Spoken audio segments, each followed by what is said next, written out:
you've been pushing hardcore for me to do Disney reviews, and look, it makes sense. We got a surprise coming up for people.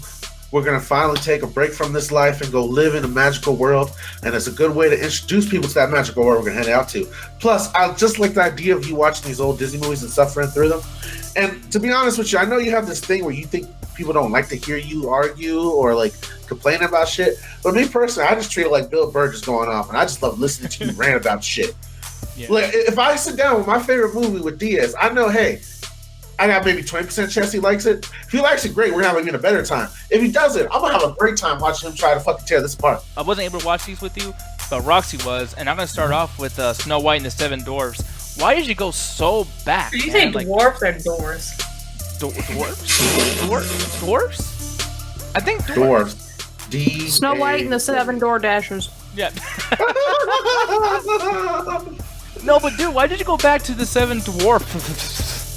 Well, mainly because it's one of the biggest films that Disney created, and it was the one that basically started Disney up. So if you're trying to go back and really see the Disney films and the beginning of the process that is a lot of the Disney aesthetics, a lot of the stuff that comes with, the manual of how to make a Disney film that you see later recreated by other studios, it all starts with the Snow White films.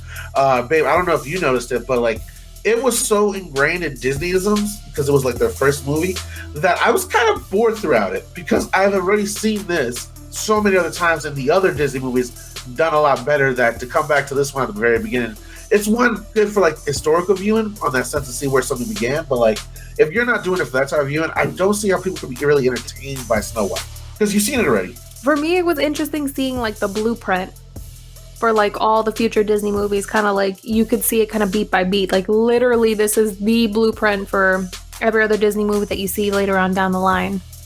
And just seeing kind of where it all started, you can definitely tell this is their very first film.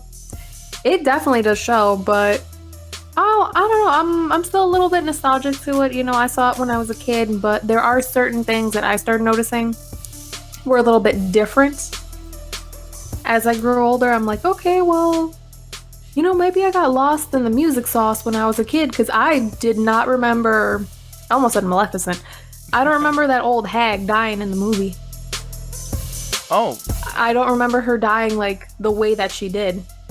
Being smashed by a fucking boulder. Not only that, I forgot that like the prince has no dialogue with Snow White whatsoever. Right? Which kind of blew my mind a little bit. Just because you think to like the character development that are in like new movies or whatever, and that's why you didn't expect it from this, or like that, and a little bit of like, damn, Disney, at least something like a high. I get it's a fantasy and it's a fairy tale, but like, god damn, at least how your dress is pretty. Cinderella at least does that. 1937. Wow, thank you, Mauricio, fully recovered slacker. I'm not slacking with them details, man. But yeah, like, this looks really good for them, dude. I mean, granted, I don't know what the fuck I'm talking about half the time when it comes to classic movies and classic animation, but like, dude, like, this looks really restored and remastered. Like, this looks really good. No, they tried their best when it came to a lot of the animation style. Yeah, man. And there they are. There's that couple. She should have hooked up with one of the dwarves the way she had more development with them. There's this one little fucking basal ass fucking dwarf that talks mad shit to like Snow White, but she ends up like still loving her, but he still can't stop talking shit to her still. Where does this kind of land as far as like your top 10 like fucking Disney movies? Is it? Yo, that is a horrible still you pulled up, man. That dwarf looks too happy to be jumping on that deer. Hey, man. We can't erase history. Yeah. Like a Renaissance painting. Look at the guy on top too. He's just looking down like, what the fuck are you doing? Hey, man, I'm going bareback. Not like that. Look at the deer's fucking face. He's like, I like how the bird is just like, I'm not seeing that. Why this dwarf got cake? Does this hold up in that sense? Nah, not in the slightest.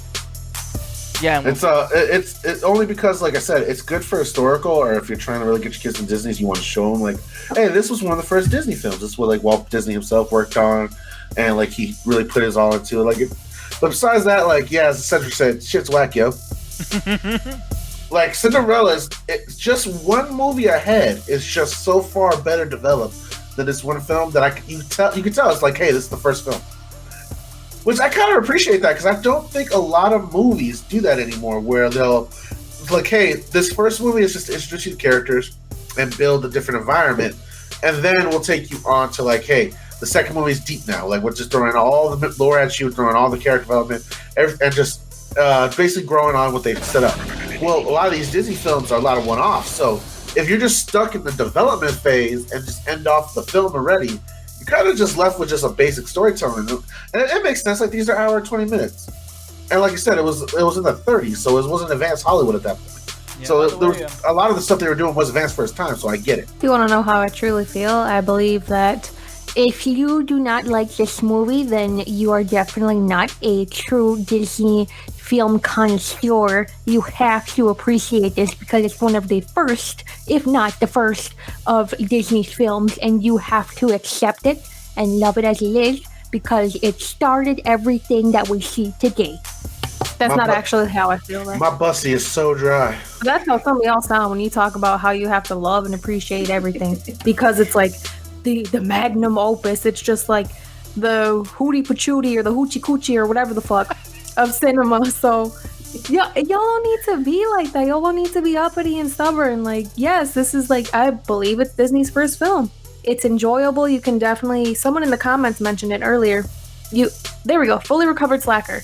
He mentioned it's generic. Absolutely. It's the blueprint that you can see, and you can kind of see, like, if you look at the films that we have now, you can definitely see the blueprint in this film, but you definitely do feel the love, the time, the appreciation that the animators put into this. So on that aspect, I agree with it, and I appreciate it on that part. I can appreciate that it was a part of my childhood. I can appreciate, like, the beautiful artwork that's in there, the cute little jokes that you see now and again. It's still enjoyable, but there are definitely certain things that you see in that movie that do not hold up today in modern times. But it's you shouldn't hold it as like this perfect film, like that you have to be obsessed with it and love it and appreciate it, and it needs to be accepted and loved. I would honestly give it like a 3 out of 5. Just give it an average, because it's not a bad movie in the sense. Like a lot of our standards are modern time standards, like I keep repeating as well as Roxy repeats. So like it's still a fun film. If you're like a real hardcore Disney film like lover, you should go definitely check it out. Like it's gonna be interesting in just seeing how it develops and seeing what Walt can come up with when it was one of his first shots at making these type of animation films. But other than that, like you can skip this if you're just a casual Disney fan. And maybe if you want the references, like especially with the new ride that's going on at Disney, and that I think they're still building more onto the whole Snow White shit. So just maybe on that premise alone, you might want to go check it out. But you're good with more of the closer to modern Disney films. Yeah, and how about you, Roxy? What would you rate this out of 5? Looking back. Honestly, what he said, 3 out of 5. But I will tell you this: the ride at Disney World is nothing like the movie, bitch. You gotta lean your head back. You gotta make sure that all your loose articles of clothing are held tight because that bitch takes off.